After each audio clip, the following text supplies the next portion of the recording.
اچھا جی، آپ سب لوگوں کو اپنے چینل پہ خوش آمدید۔ میرا نام سہیل عبدالی ہے، وہی میرے چینل کا نام بھی۔ ریکویسٹ تھم اپ کی، سبسکرپشن کی اور چھوٹا سے کمنٹ کی، ٹھیک ہے۔ بہت ہی آج میں اہم اور خطرناک بات کرنے جا رہا ہوں، اور مجھے پتا ہے ڈاکٹر حضرات یہ باتیں سننا نہیں چاہیں گے جو میں کرنے جا رہا ہوں۔ میں اکثر ویڈیوز میں اپنے کینسر کا ذکر کرتا ہوں، مختلف وجوہات کی بنیاد پہ لوگوں کو کینسر ہو ہی جاتا ہے، اور یہ کہتا ہوں کہ ہر ایک کے جسم میں روزانہ 8-9 سیل کینسر کے کریٹ ہوتے ہیں، لیکن ہمارا اگر امیون سسٹم اسٹرانگ ہے تو وہ ان کے سیل کو آگے پھیلنے نہیں دیتا، آگے پنپنے نہیں دیتا، ان کو وہیں قابو کر کے ختم کر دیتا ہے۔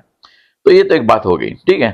اب اگر آپ نے اپنے حالات کھانے کے اچھے نہیں رکھے، ماحول کے اچھے نہیں رکھے، سٹریس، سگریٹ پینا اور بہت ساری دوسری چیزیں، صحیح وقت پہ سونا نہیں، صحیح وقت پہ جاگنا نہیں، ورزش نہیں کرنا، بیٹھے رہنا، تو اور جو آپ کو بتایا بہت ساری میری پچھلی ویڈیوز میں، کھانے کی چیزوں میں بہت ساری چیزیں ایسی ہیں جو کہ ویسے ہی کینسر کازنگ ہے، جیسے کہ پچھلی ویڈیو میں کہیں بتایا تھا میں نے کہ جو آرٹیفیشل جو سویٹنر ہوتے ہیں، شوگر ہوتی ہے، وہ کینسر کازنگ ہوتی ہے۔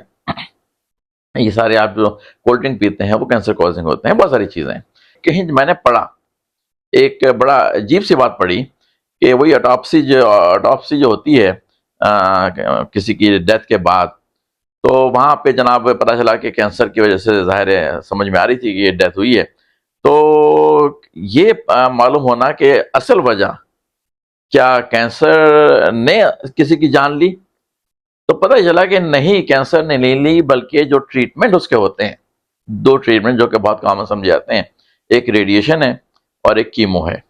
تو پتہ چلا کہ ریڈیشن اور کیمو کی وجہ سے سارے جو آرگنس ہیں جسم کے، وہ ختم ہو گئے اور وہ ڈیتھ کا باعث بنے۔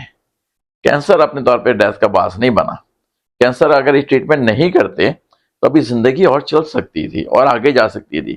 یہ تو اللہ ہی جانتا ہے کہ کب کس کی زندگی ختم ہو جانی ہے، لیکن یہ ٹریٹمنٹ جو بنے ہوئے ہیں آج کل، یہ پیسے بنانے والے ٹریٹمنٹ بنے ہوئے ہیں، اس سے بہت ہی کم کیسز میں کسی کی جان بچتی ہے، بلکہ اس سے ایک طرح سے اسپیڈ اپ ہو جاتا ہے پروسیس کہ ٹریٹمنٹ کی وجہ سے، کیونکہ یہ کیمیکل بیس، ہیوی ڈیوٹی کیمیکل بیس، ریڈیشن بھی اور کیمو بھی، وہ ایسی خطرناک چیز ہے کہ وہ آپ کی جان کینسر سے پہلے ہی لے لے گی۔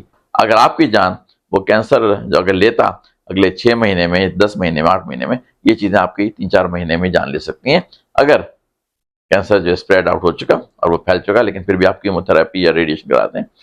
تو بات یہ ہو رہی تھی کہ وہ بندے نے یہ کہا کہ میں نے آج تک جتنی بھی آٹوپسی کی ہیں، اس میں کوئی ایک بھی جگہ پہ بھی اصل ریزن میں کینسر کو نہیں لکھ سکا، بلکہ آرگن فیلورز کو لکھا ہے میں نے ریزن آف ڈیتھ، کیونکہ وہ آرگن جو فیل ہوئے ہیں وہ زیادہ تر جو کیموتھراپی ہے یا ریڈیشن ہے اس سے فیل ہوتے ہیں۔ بس ایک سوچنے کی بات ہے، سمجھنے کی بات ہے۔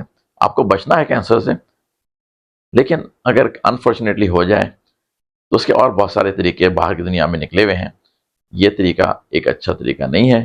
یہ اب سے میں کہہ رہا ہوں، مجھے پتا ہے ڈاکٹر صاحب بہت ناراض ہوں گے میرے اوپر، لیکن میں آپ کو وہ حقیقت بتا رہا ہوں کہ یہ کیموتھراپی اور ریڈیشن کا فیلور ریٹ زندگی بچانے کے لیے 97% ہے۔ صرف 3% کے قریب لوگ اس سے بچ کے کچھ لمبی زندگی پا لیتے ہیں، ورنہ زیادہ تر کیسز میں 97% میں یہ کوئی زندگی ایکسٹرا نہیں دیتا، بلکہ آپ کی زندگی جلدی آپ سے لے لیتا ہے، کیونکہ اس کی جو افیکٹس ہیں باڈی کے وہ بڑے خطرناک ہوتے ہیں۔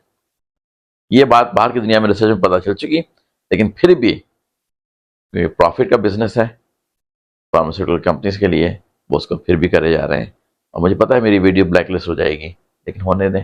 اگر 10 لوگوں تک بات پہنچ جائے تو امید ہے انہیں کی زندگی میں تبدیلی آ جائے گی۔